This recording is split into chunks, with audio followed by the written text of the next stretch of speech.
You're down 4-5, 30-40, and your opponent has just ripped three forehand winners in a row. Most 50 plus tennis players would panic and change a good plan. But professional poker players know when it's just a hot streak and when it's a real pattern they can trust. Today on Insider's Playbook, I'm talking with Tommy Rounds, a former college tennis player turned 20-year high stakes professional poker player with a master's in data science, and now helps pros and top juniors use game theory and probability on the court.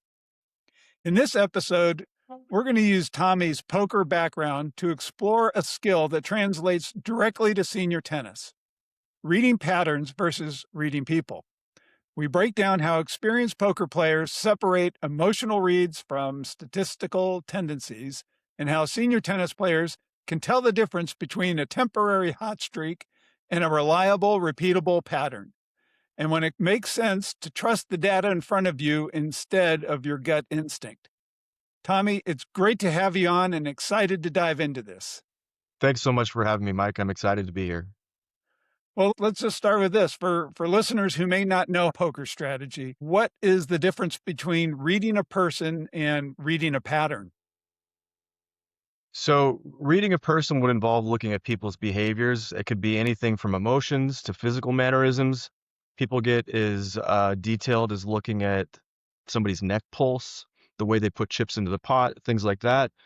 Reading patterns would be more related to the sorts of actions that they take. For example, how they bet, the bet sizes that they use, things like that. If you wanted to translate that to tennis, reading the person would be looking at how people interact with themselves, oftentimes between points. Sometimes people like to yell at each other. They like to do self-talk.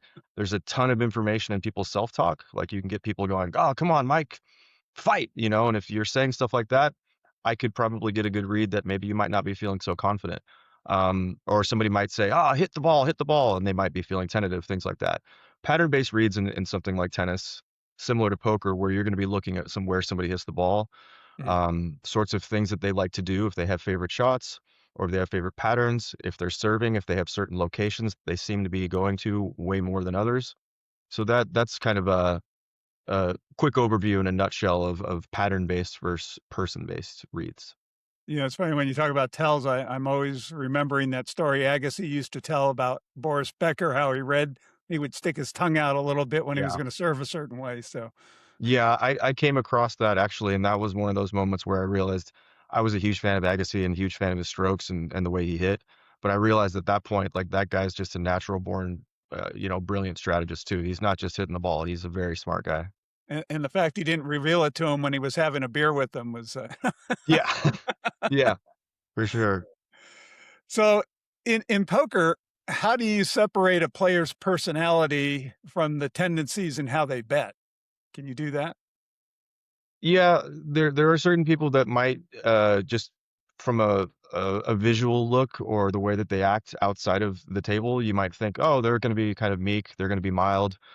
And there's other people who are the opposite, who are totally flamboyant, but then they get in the game and they absolutely go wild, and vice versa. So it's really important to try to. It's a delicate balance of looking at reads and trying to gather all these pieces of information.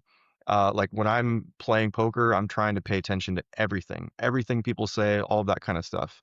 But the ultimate arbiter of all of that comes down to how they act. So you can kind of twist yourself into knots and kind of create images of somebody as to who they are. And I think you could probably do the same in tennis. If somebody Sure. shows up with the fanciest clothes and all the greatest racket, and they talk confidently and they're doing all this different stuff, you might be like, "Oh my gosh, what have I gotten myself into?" And then you realize that they're a beginner as well, or somebody who acts extremely, bold and brash, and then they might play in a much more conservative manner. So I think it's really important to kind of take these things with a grain of salt, pay attention to them, but let the actions speak in the very end of it all.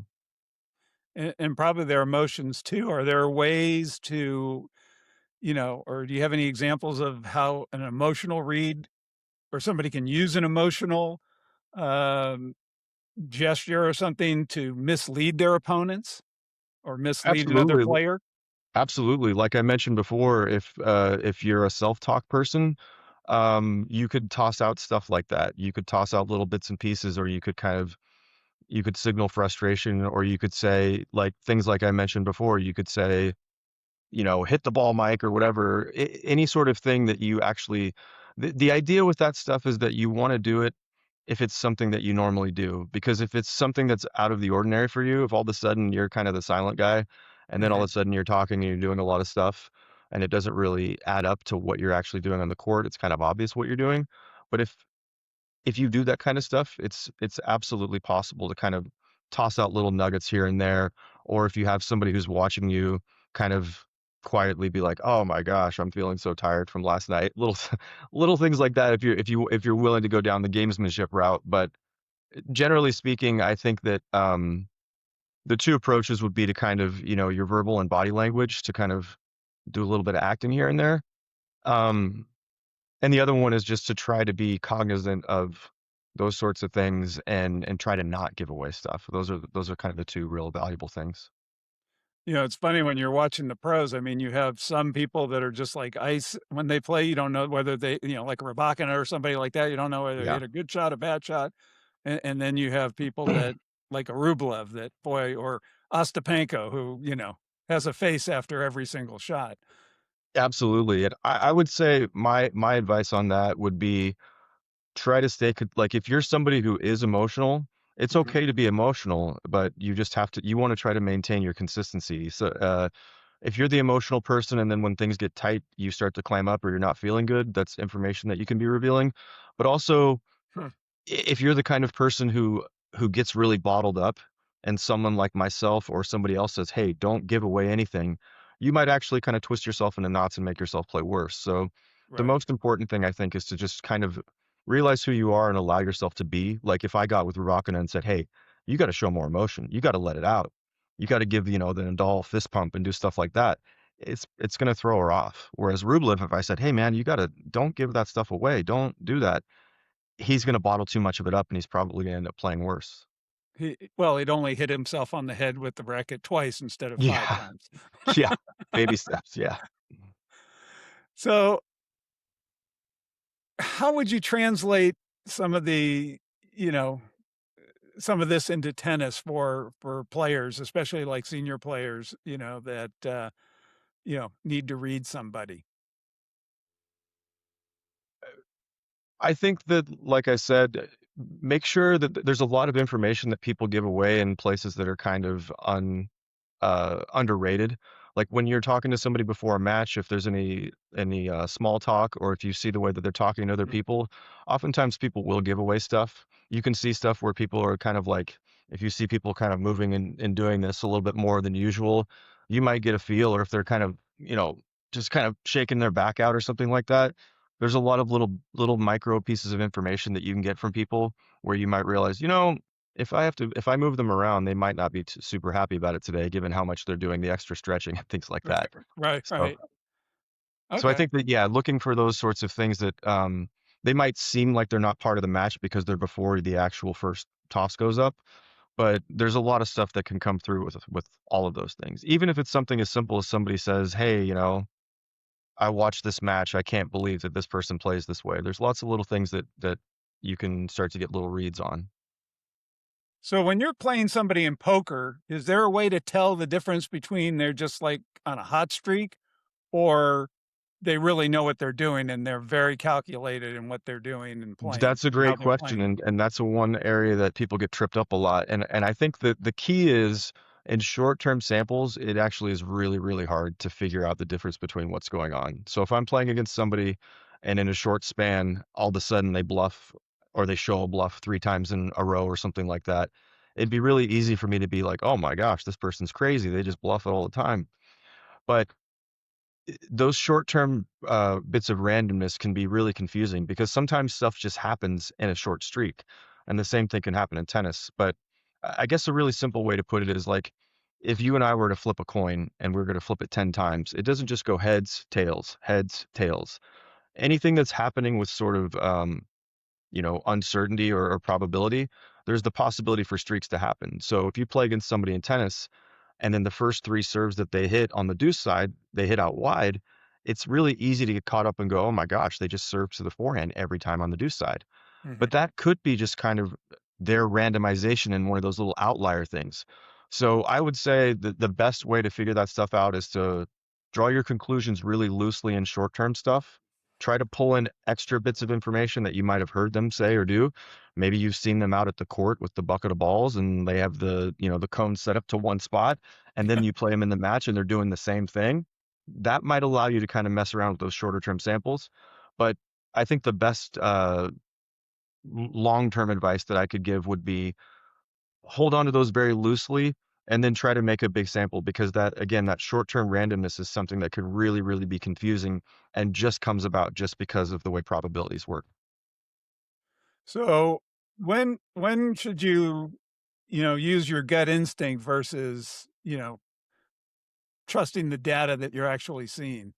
That's a great question. Part of that is it's one of those Was that the you know, $10,000 question? yeah, it's like it's one of those, when you know it, it's like, how do you love somebody? It's like, there's a part of you that's like, you have an explanation and an answer for certain qualities and things, and then there's a part of you that just kind of does. But there's also a part of you in this that same using that same analogy, sometimes you might feel something for somebody and it might turn out to be something different than what you expected. So I think that the best way to go about the trust is to try to bring in other pieces, like I mentioned, as many other pieces. If you just have a feeling, if you're just like, you know what, this person, I just know that they're gonna serve here. If you can kind of tack on another reason to that, that's when I'd be more likely to trust it. Whereas if I just had this random kind of this idea just popped in my head that, you and I are playing and all of a sudden I'm like, I know that Mike is gonna hit it exactly here on the serve.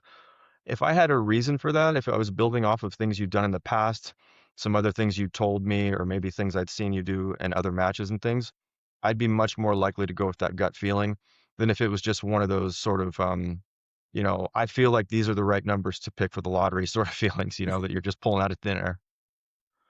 So how many games, that you're playing against this guy do you think it would take before you could start really reading him pretty well, do you think?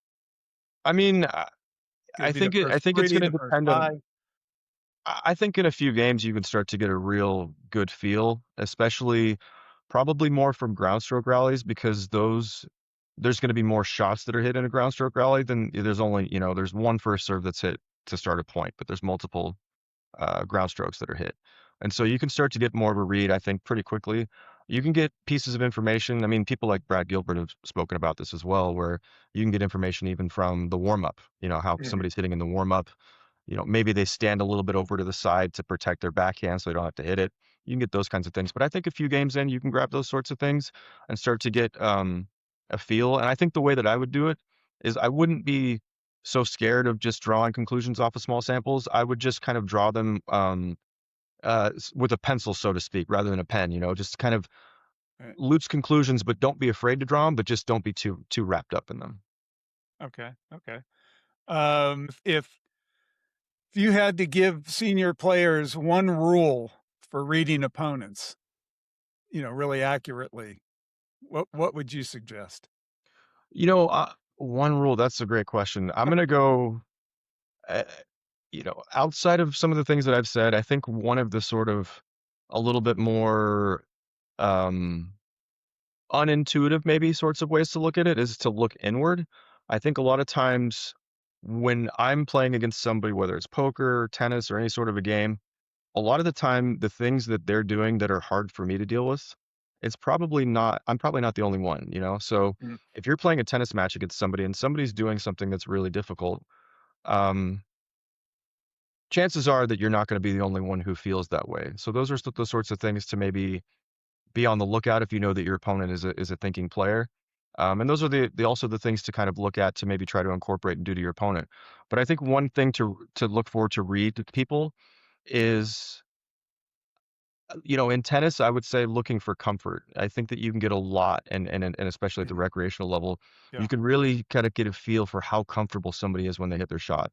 You've watched plenty of tennis and played plenty of tennis in your life, so when you see somebody hit a stroke, you have kind of that intuitive feel, I'm sure, of they just don't look comfortable there. It looks like that's a stroke that they're working on, or that they don't really like to hit, or the technique is not sound. So I think when you see those sorts of things, you can start to get a feel for what they're gonna do. Like, if somebody is really they hit the backhand kinda like this in a strange way, they're probably gonna try to do stuff to protect it. They're probably gonna try to shift their positioning, or they're gonna try to hit the ball to certain places that make you less likely to be able to hit there. So I think that that's probably what I would do. Look to yourself, and then also look for a person's comfort when they're out there on the court. Well, that's what they say is try to make the other person uncomfortable, e Absolutely. even if that means you gotta hit a few moon balls. Absolutely. Real quick anecdote, if you don't mind. I wanna give a shout Yep. out to my sister, but my sister was a seasonal athlete. She played a lot of other sports, and she played in a league where there was other, like, top national juniors and stuff like that, and she ended up winning her league one year because she was willing to hit the ball that went 15 feet over the net, but she also had a lot of topspin, and so the ball was bouncing and pushing him to the back fence, and it just drove him crazy. She was willing to play for 3 hours if it took, so those things, like you said, sometimes those things that are not the prettiest or they feel kind of, lame or whatever, it's people kind of grumble at it for a reason. It's not easy to deal with. Well, and I think especially in leagues, sometimes we feel like we wanna look better than we are rather than, "Geez, do I wanna win no matter what it takes and no matter how bad I look?" Absolutely. That was my story as a kid. I wanted to hit the winners. I wanted to hit the cool Yeah, shots that I saw Sampras and Agassi hit, and, you know, I probably would have been a lot better off just toning it back a few notches. Maybe not all the way, but a few notches. that's right, that's right. Well, Tommy, is there any other points that I missed that you could advise us on in reading opponents and reading patterns? No, I think that was great. I think one little side note and something that I would say, I would say I saw one of the comments in your video. I wanted to kind of give a shout out to that person, because they had said, "Hey, I don't think that strategy's for me. I don't execute well Uh, enough and all that stuff." And I just wanted to push out to everybody that my opinion is that strategy is accessible to everybody. It's yeah, one of those things where I think there's a common misconception that in order to play well, to do play strategically, you have to have all these skills to be able to execute, hit the ball here, and do all these fancy things. But the way I look at good strategy is really it's all about executing to the highest level that you have. And so, mhm, in that sense, I think it's kind of a inspiring thing, because you and I, we have the ability to play strategically as well in a sense as Alcaraz. If we're trying to play as well as right, we can for our own skills. right, So if people are out there going, I can't do this, I don't know where the ball is going to go when I hit it.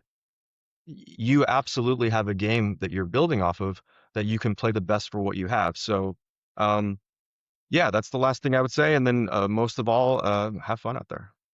fantastic. Well, if somebody wants to get in touch with you and find out a little bit more about how they can use poker strategies for tennis, what's the best way to get a hold of you?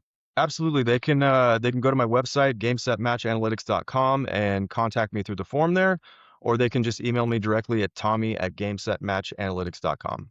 Fantastic, and I'll have links in the show notes. Well, again, thanks for coming on. Thanks for having me, Mike. If you take one thing from this conversation, it's that you don't want to react to every hot streak or emotional outburst. You want to read real patterns in how your opponents actually play. I know I'm going to start paying more attention to where they serve, where they go under pressure, and how comfortable they look on specific shots, and let that guide my decisions instead of my nerves. If this helped you think differently about your next match, please like and subscribe to the channel. It really helps us to grow this and reach more tennis players over 50. And stay tuned. A new episode of Insider's Playbook drops every Tuesday morning.